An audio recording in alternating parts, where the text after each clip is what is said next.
Oh my god. Really, Insys? You gonna do me this dirty again? Alright, so the update has finally dropped, and it's 12:52 in the morning. Your boy was about to go to bed, but then right as I was about to turn my computer off, we have the update. So we're going to go ahead and take a look at this. We have the Datamines for the upcoming Bride banner, which should be dropping in just about 2 hours and 10 minutes. I'm not going to be awake for that. I'm going to bed as soon as I finish recording this. So just keep that in mind. But of course, this is your boy Tacho, and I am going to also leave a link in the description of this video to the Datamine Grab-Bag by our friend Banpei Kun. So you guys can basically just take a look at all of the info from this Datamine at your own pace. But real quick, let's just go ahead and take a look at the unit stats and a couple of other things that we got. So we're going to start off with Saul. So he is a cavalry staff unit. He's got 37 HP, 33 attack, 37 speed, 16 defense, and 35 res. And it looks like he has a BST of 158. And then he's got a Super Boon in res. But then he has Super Banes in HP, attack, and defense. Okay, so 33 attack and 37 speed on a staff cavalry is actually pretty solid for offense. And then his weapon is pretty good too. It gives him all stats up 6 and nullifies any bonuses the foes may have. So it's a pretty offensive staff. Actually, it's the most offensive staff that we have in terms of inheritable ones. So he's going to be a really nice fodder summon. He also has Return, he has Odd Recovery, and he's got Cavalry Duel 4 for colorless types. So Saul is just a clinic in terms of good skills to pass out to your other units. And it doesn't seem like he's going to be too shabby as a unit to use either. Only bad thing is that his only Super Boon being in res. It probably would have been better if he had it in attacker speed, but we're not really going to judge him too much for that. Alright, let's go ahead and move on to Shanna Banana. So she's a red tome flyer, or my bad guys, a red bow flyer. And she's got 37 HP, 38 attack, 42 speed, 23 defense, and 27 res. And Shanna's got 167 BST. She's got Super Boons in HP and attack. And then she's got Super Banes in speed and res. Okay, so going plus attack on her will round her out with 42 in attack and speed. And then her weapon effect gives her 20% of her speed stat as true damage. So Shanna's going to be hitting really hard. She's going to be a nice unit to have a lot of stopping power and just go for player phasing.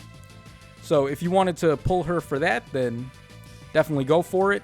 She also gets attack and speed up 3 on her weapon as well. So she seems like a pretty solid bow unit. Alright, let's go ahead and move on to Juno up next. So Juno is going to be our 4-star demote on the banner. Let's see if she's going to be a worthwhile merge project. So she's got 38 HP, 36 attack, 38 speed, 22 defense, and 26 res. And Juno's BST is going to be 160. And she's got Super Boons in HP, speed, and res. And no Super Banes at all. Oh, okay. That's pretty interesting. Yeah, so 36 and 38 attack and speed is pretty good, especially with the Super Boon and speed. We don't really get too many flying tome units that are mergeable. So she's going to be a really good merge project if you like Juno and you want to try to go for the plus 10. It's not usually that hard to get a plus 10 of the 4-star on the banner. But, of course, your luck may vary. So it could take anywhere from like 210 orbs to, I don't know, as many as 700 plus orbs. All just depends on how lucky you get. But I do think she is a worthwhile merge project for sure. Definitely worth considering if you want a blue tome flyer at plus 10. And then her skills are going to be... Okay, she has attack and speed form 3 at 5-star. That's a little unfortunate. I was hoping that would be her 4-star skill. But she does have aerobatics at 4-star instead. So maybe you want to go for that. her weapon is also pretty solid as well. It's just joint drive attack and joint drive res built into a weapon. So you'd be able to give that to some units that could make good use of it, like Bride Ninian or the Dancing Renea, or really just any supporting Blue Tome unit.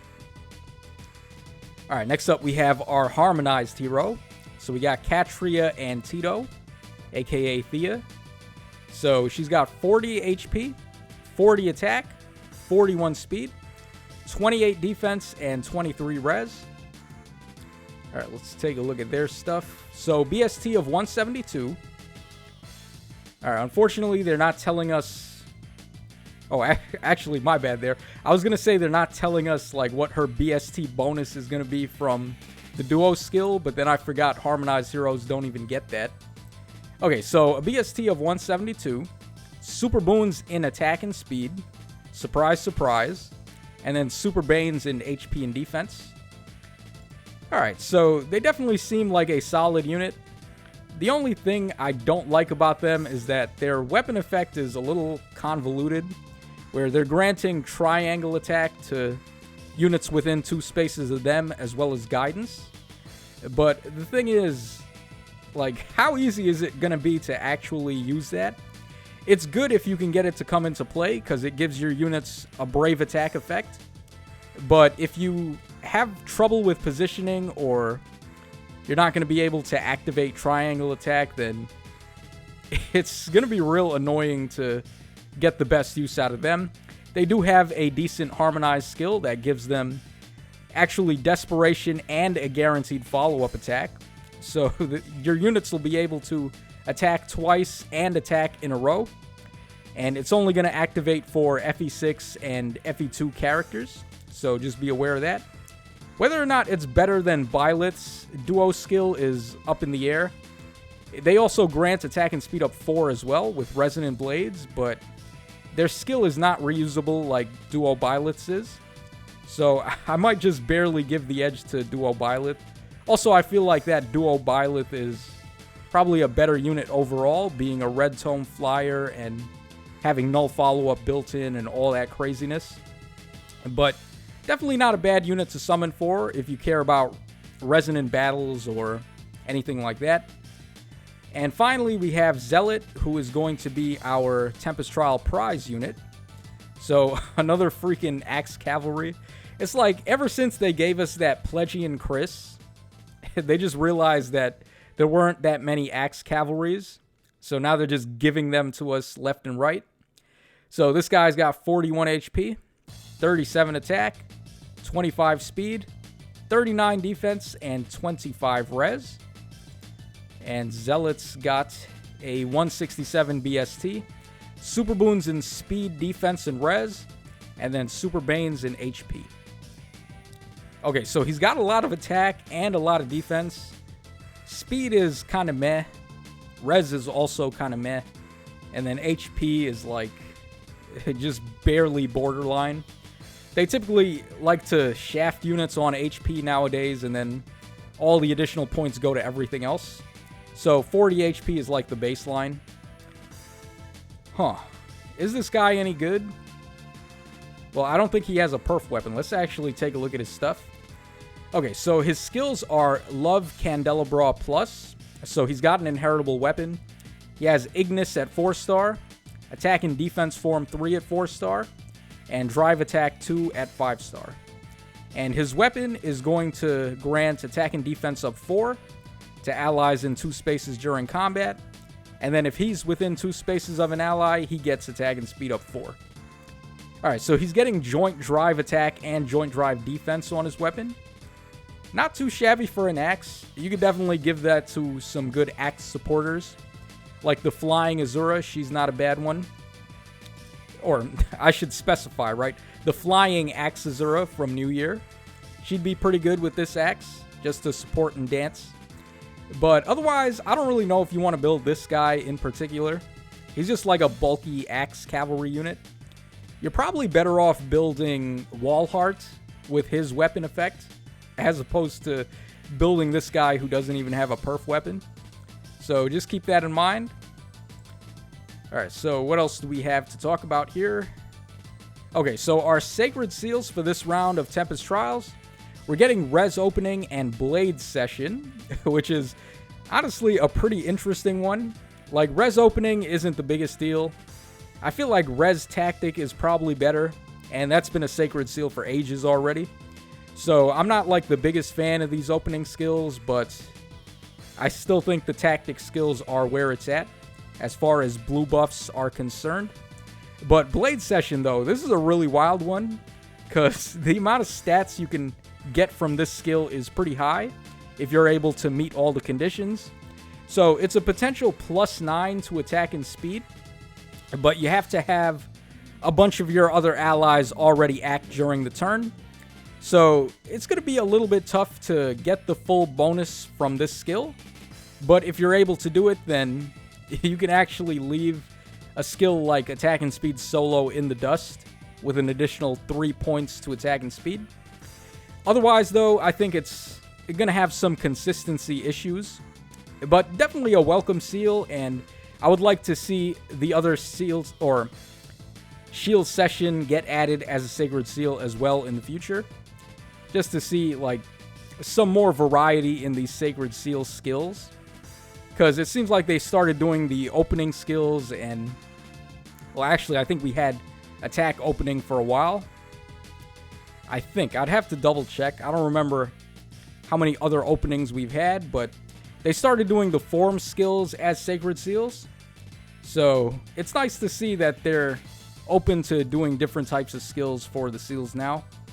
But really what I want to see is more unique skills like armored boots and deflect skills, etc., hardy bearing, like unique effects that you can only get out of the Sacred Seal. I think they should do a couple more of those. Alright, is that everything we have to talk about? Oh, okay. Pawns of Loki. They made a big boo-boo in Pawns of Loki this week. So, I don't know what's going on, but they made an update to the mode, and it seems to have broken it. Because if you try to play on intermediate or advanced, the game is going to crash. So everyone's been forced to play it on beginner if you want to get the daily orb and such and such. So scoring is a bit wonky right now. I'm not sure if this update actually fixed the broken Pawns of Loki. I guess I'll find out in the morning, because I am going to bed right after this video. But you guys in the comments section will let me know if Pawns of Loki is fixed with this update. And I think that's just about everything we had to talk about here. Yeah, it looks like we got basically everything. Like I said, I'm going to leave a link in the description of this video to this Reddit post by Banpei Kun, so you guys can check it out. But that's all for today. This is your boy Tacho signing out. Take care, fellas, and I will catch y'all again on the flip side.